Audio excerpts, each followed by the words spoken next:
Welcome to How to Convert Your CV into a Resume. My name is Rachel Bernard, and I'm the Director of Graduate Career Development for the Graduate School of Arts and Sciences, GSAS Compass, which is your career development office. In this session, I'll share with you some tips about how to convert your CV, which you may have used to apply to graduate school, or you might share with fellow academics, into a resume, which is a different kind of document that's used to apply for positions in industry or outside of the academy. So first, it's important to note that resumes and CVs are not the same kind of document. And here are some of the differences. First, the audience is different. So the audience for a CV would be other academics or researchers, usually in your field or a related field. Whereas the audience for a resume might be human resources professionals or other professionals from different backgrounds who are working in a particular industry. And the audience for a particular resume would change depending on the kind of position that you're applying to. So one person can have multiple different resumes for different audiences, whereas for an academic CV, usually you just have one CV that suffices for all different audiences within academia. Next, the goal of these documents is different. So the goal of a CV is to present your full academic history, which would include usually teaching, research, publications, awards, and professional service. The goal of a resume is different. It's to demonstrate that you have the skills and experience necessary for success in a particular position. And in that sense, a resume is a summary, and it doesn't include all of your experience. It only includes the experience that's relevant to that industry or position. So you'll leave some things off of a resume. And then related to this is the length of these two documents is different. So a CV is going to be as long as necessary. And I know often it feels really great to add new entries to your CV, to take it from 1 page to 2 pages to several pages. And very senior academics you might see have dozens of pages because they list all of their publications and presentations. However, a resume really should never be more than 2 pages in length. It's usually 1 to 2 pages. In some industries, they're very particular that it should just be 1 page. That consulting, for example, usually they prefer a 1-page resume. But in many other industries, it's okay if it goes on to a 2nd page, but never more than that. Next, the contents of these two documents are different, and we'll be talking about that in a little bit more detail later on. But the contents of a CV are pretty specific. Usually the sections will be education, awards, teaching, where you'll list the courses that you've taught, a list of your publications, and usually it's comprehensive, a list of the talks you've given at conferences, and then, as I mentioned before, service to the profession, which might also include professional association memberships. A resume, on the other hand, would have different content. So you do include your education on the resume. Sometimes it's at the top, sometimes it's at the bottom. You would then include relevant experience and relevant skills. These can be broken up into a couple of different sections. Usually that's actually a good idea to break up your professional experience into 2 or 3 sections that are tailored. I'll talk about that later as well. But you wouldn't necessarily include, for example, a section on teaching unless you're applying to positions in teaching. Instead, you'd want to represent that experience in a way that translates to whatever industry you're applying to. And again, we'll talk about that more in a minute. Finally, just in terms of formatting, I know it's still customary on a CV at the end to include the names and even contact information of your references, or sometimes people will say references provided upon request. In a resume, you can omit this entirely. If you're applying for a job, they'll ask for your references later on in the interview process, and at that point, you can share that information, but this wouldn't go onto the resume document itself. So now I'll go over some steps to building your resume, assuming that you already have a CV. So the first thing you want to do when you're building your resume is make a really comprehensive list of all of your experience. So here are some of the categories you want to think about. And now some of these things will already be on your CV. Of course, you have education. If you look on down that list, you probably have publications, honors and awards, presentations. So these things are probably already in that document. But what you want to do is take this document and then create a new document and add many other things in there as well. So list all of the jobs and internships that you've held, and really be comprehensive, even if you served as a bartender, a barista, babysitting. Just start out, listing absolutely everything, and then you're going to pare this down. List all of your activities. So if you're involved in any student groups, whether here at Columbia or where you did your undergrad, any activities or memberships outside of Columbia as well, list those. List all the skills that you have. So for many of you might already have, say, foreign languages that are listed on your CV, or maybe laboratory techniques that are listed on your CV. But you can also include other skills as well. So for office jobs, it's customary to include, Microsoft Office products or Zoom. Or if you have any skills with graphic design or Photoshop, things like that, those are things that you would want to include as well. So list all of those. Projects that you've worked on. And so this could be kind of breaking down your dissertation research into projects. This could be other papers or projects that you've written along the way. These might, again, already be on your CV, but you want to list those for the resume as well. And then again, anything that you think of as service, which might also kind of overlap with activities, you want to list all of those things as well. And so for now, you're just creating a list of all these things. Later on, we'll talk about how to create bullet points for those experiences, for those resume entries. But for now, you're just making a comprehensive list. The next thing you want to do is conduct research, because as I talked about earlier, a resume is tailored to a particular industry and sometimes even to a particular position. So you want to research the industry that you're applying to, particular companies that you're applying to. And when you're actually applying to jobs, of course, you're going to be looking really carefully at the job description itself. And you're looking for what skills and experiences, buzzwords, words that you see repeated, are most valued and important. And you're going to want to make sure that all of that appears in your tailored resume. So again, after you've created the list, then you're doing some research. Finally, you're ready to create that tailored resume. And so the best time to write a resume is when you actually have a job description.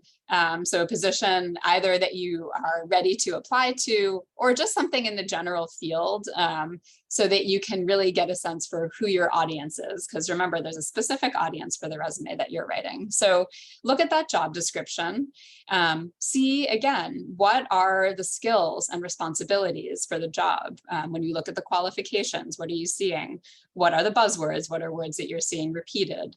You can also look at the company's, their mission or their about statement to understand, again, to see how they represent themselves, because you want to, in your resume, reflect back what they're looking for. So to tailor your resume, you want to be looking at that. Also, when you're creating the full document, I mentioned how the sections are a bit different on the resume than they are on the CV. You can tailor your headings. So for example, if you're applying to a job in project management, you could have a section on your resume that says project management experience. And right away, that's going to signal to the hiring manager that you have the relevant experience and that you're really doing the work of translating the experience you have and representing it in a way that they can see that you're qualified and you feel that you're qualified for the role. Then you're going to include relevant information, but omit what's irrelevant. And I think this is where a lot of, especially PhD students, have a really hard time, because again, when you're building that CV, every new publication, every new conference talk you give, it's a real, feather in your cap and something to add to your CV. And it's an accomplishment you can feel proud of.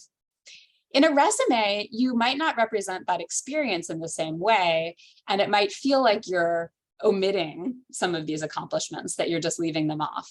But again, this document, a resume, it's a summary, and hiring managers know it's not everything that you've done. It's just you're really having to filter your experience to think about what's most relevant to qualify you for this position. Next, think about the order in which you list your experience. So within every section on a resume, and this is the same for a CV, you would list your experience in reverse chronological order. So that means you'll list, any current experience first, and then your most recent experience, and then go back in time from there within each section. So that's the same on a resume and a CV. But in a resume, and actually a CV as well, you can change the order of the sections. In a resume, you want the sections to be in order such that the most important and relevant experience is first. And then as you move down, it might get things that you want to de-emphasize. So again, I said at the beginning, education can either go first or last. If you're a current student, often education goes at the top because it's what you're doing now, and it's going to be impressive for any future employer that you're a graduate student at Columbia, and so you usually put that first. But then from there, you can arrange the sections such that, again, as I said, when you're tailoring those headers, you can put first a header that combines all of your experience that's most relevant into that initial header. And then below that, you can have a section that's maybe additional experience, or if the position has kind of two parts, you can put kind of one of the parts first and then the other part second. Usually skills would go toward the bottom of the resume. Again, it depends on the field. In very technical fields like data science, sometimes those skills go further up at the top because those are really highly valued. So again, you're going to have to kind of make a judgment about what's most valued in that particular position or industry, and consider that when you're ordering the sections of your resume. Finally, format is very important, and that's true for your CV as well. This is how you're making your first impression with an employer. And so you really want to make sure that it's very readable, that there's white space, that it's not too crowded, that the formatting just looks nice. In our office, we encourage students to use pretty basic formatting and not to really mess with fancy templates that you find online. Sometimes those can get not come across as well when you're uploading them, depending on the format of the document. Sometimes the applicant tracking system, which is the artificial intelligence that will read resumes, can have a hard time with fancy formatting. So we usually just encourage students to use basic Microsoft Word document without fancy formatting. Of course, if you're applying in a field where design is important, then you might, want to strategize a little bit differently. And it's a personal choice. So it's your document, and we think of these as your marketing materials. So it is up to you in the end how you want to design it. Okay, so let's now go into a little more detail about how to create those bullet points, because this is something that I think students often have trouble with when they're going from a CV to a resume, because often a CV doesn't have bullet points. You're just listing what the experience is, courses you've taught, research experience you have, publications, but there's no descriptive bullet points beneath them. So I want to kind of try to demystify that and explain what those bullet points are about. So the first thing you want to do, say what experience you want to list on your resume, and now you're trying to write those bullet points.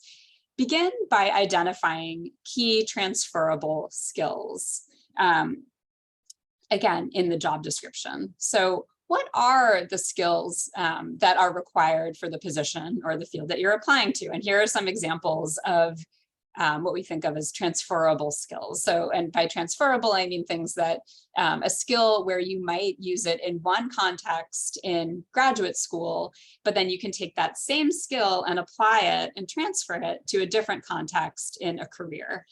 So for example, data analysis and interpretation, definitely something that all graduate students do, that's also required in many different jobs. Abstract reasoning is another example. Research, project management. Again, some of these skills are things you're going to have to think about how to reframe your experience from graduate school into the language that's used in the industry that you're applying to. So project management is one example. Managing a dissertation, that's project management. So if you're writing a dissertation, if you're writing a master's thesis, there are also all other kinds of projects. You might not talk about it in those terms, but if that's a key transferable skill for a position you're applying to, that's the work of translation that you're going to have to do. Synthesis of ideas, data, or existing literature is another example. Communication, again, these are skills that are highly valued across many different jobs, and all skills that you're demonstrating as a graduate student, just in a somewhat different way. Ability to express complex information, collaboration and leadership.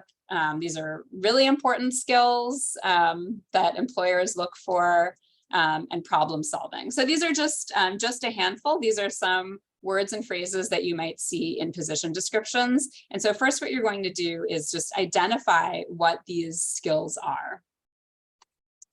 And then you're going to map your experience onto these key skills using accomplishment statements. And that's what these resume bullet points are. A bullet point it should both be descriptive of what you did, and you really want to think of them as accomplishment statements. So you're trying to communicate to the employer what you have accomplished in that given role. Usually you would have, again, it kind of depends on the experience. Usually you'd have somewhere between 2 and 5 bullet points per experience. The advice I usually give is that you should think of the number of bullet points, so basically the amount of space an experience takes up on your resume, should be correlated to how relevant and important that position is, and also how long you held the position. So something that's very short term and not quite as relevant should take up much less space on your resume than something that you did for a longer period of time and that's more relevant. So that in that case, you should have more bullet points. So the steps here are you begin each bullet point with a strong action verb, and I'll show some examples in just a moment. After that strong action verb, you want to provide context and also the actions that you took. And another best practice is to end every bullet point with a result, if possible. Another piece of advice that you'll probably hear a lot is to quantify where possible, and that just helps give employers a sense for the scope or impact of the work that you've done. So again, start with a strong action verb, then give context and describe your actions. And again, it should be the actions you took, and then the result. So here, let's look at some examples. So first, let's say, again, the first thing you're doing is identifying the key skills. So say that a position you're applying for, they really value collaboration and leadership. So here is one example of a bullet point that reflects these skills. Collaborate, so you're starting with that strong action verb, collaborate. Then you're providing, again, the context and the actions. So collaborate with several postdoctoral researchers and graduate students. So that's some of the context.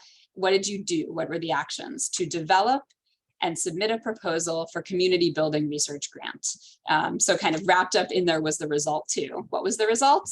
That you submitted the proposal.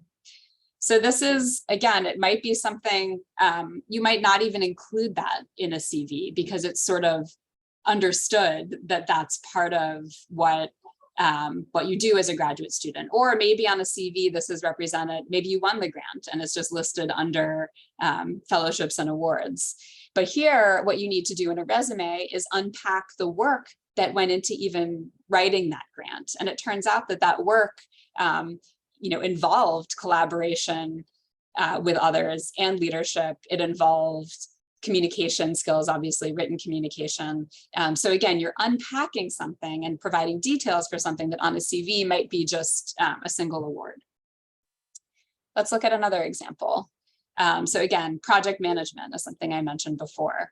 So here's an example of a bullet point that illustrates project management experience. So oversee budget and manage programming and events to raise awareness about equity issues on campus. So again, this is a bullet point that could go along with a student group. So maybe you're a leader of a student group on campus, which again, on a CV might be left off entirely, or might just be one kind of, president, Students of Color Alliance. But on a resume, you would build that out into these accomplishment-oriented bullet points. And this one, oversee budget and manage programming and events. I could see this being built out into more bullet points, or even providing more detail. How much was the budget? So oversee $5,000 budget, manage 10 programs per year, to raise awareness about equity issues on campus. You could also quantify the number of students that are in the group. So lots of opportunities here for detail that would illustrate to a potential employer. You can imagine how this would be valued, again, in a lot of different kinds of jobs. Finally, communication. Pretty much every job ad you'll see will list some kind of communication skills. And so here's an example of demonstrating those communication skills. Created, again, start with that strong action verb, and then created a slide deck of best practices. And then here is the result, presented research project results to key stakeholders.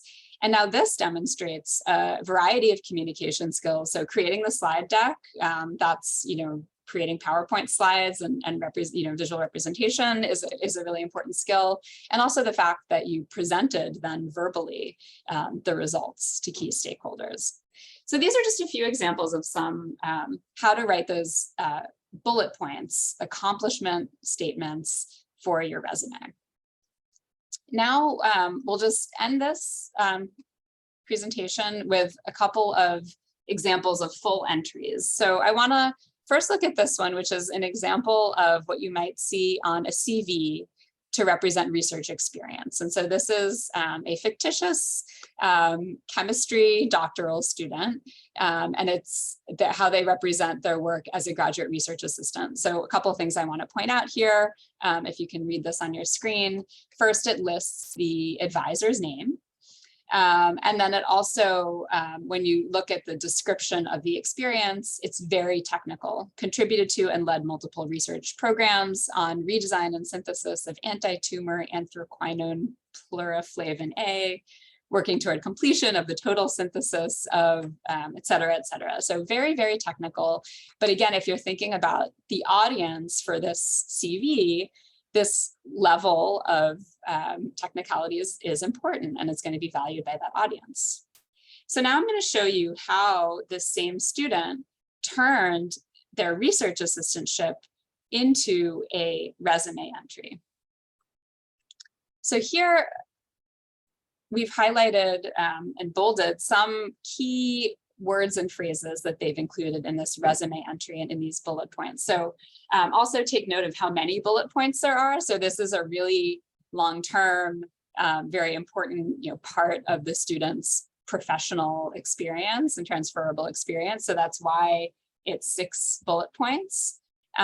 Notice that the advisor's name has dropped off because that detail is not relevant on a resume. And then you can see how they've broken up this work into all of these great accomplishment, skill-oriented bullet points. So it shows collaboration, it shows leadership, because management and mentorship, design and revision. So these are processes that are really important in a workplace. Then you can see published research in 2 peer-reviewed scholarly journal articles. So a lot of students ask about how to represent publications on a resume. And often, again, it depends on the audience, but often potential hiring managers won't need to see a list of all of your publications. However, publishing is a really important accomplishment. And so the way to represent it on a resume is as a bullet point underneath the experience in which you completed that publication. The bullet point after that, presented research at symposium with over 300 attendees. So this demonstrates communication skills. And again, another question we get is how to represent conference presentations on a resume.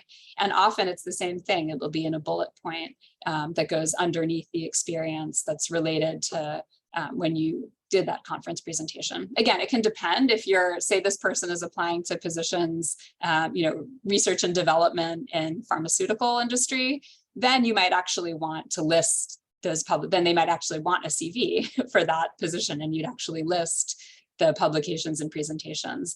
But we're talking about translating this experience for a different kind of audience. Finally, the last bullet point, projects included a variety of complex natural products with biological activity. Each compound has potential in the treatment of either Alzheimer's disease, heart disease, or cancer.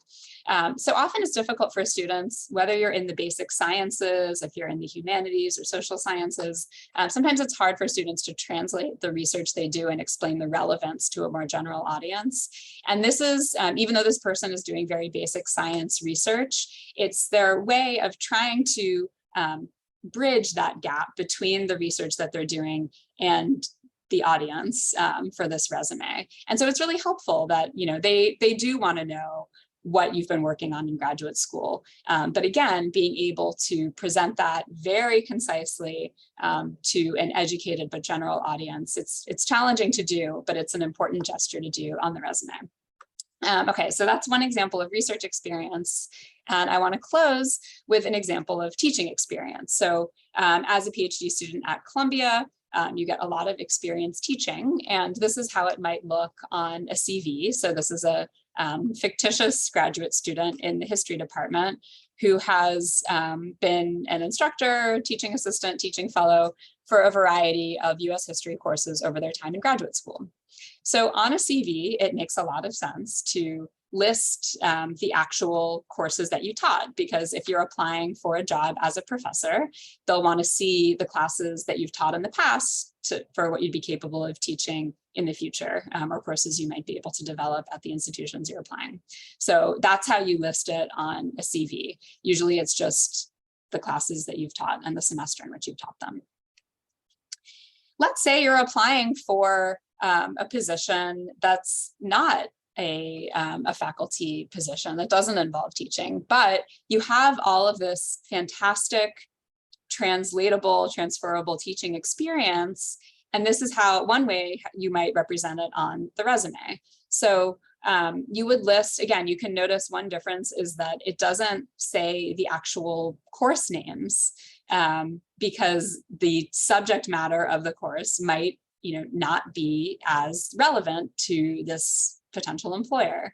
So instead, what you want to do is draw out the skills and the steps and the individual accomplishments that were all a part of being an instructor or being a teaching fellow. So first, created and taught 2 courses on American history.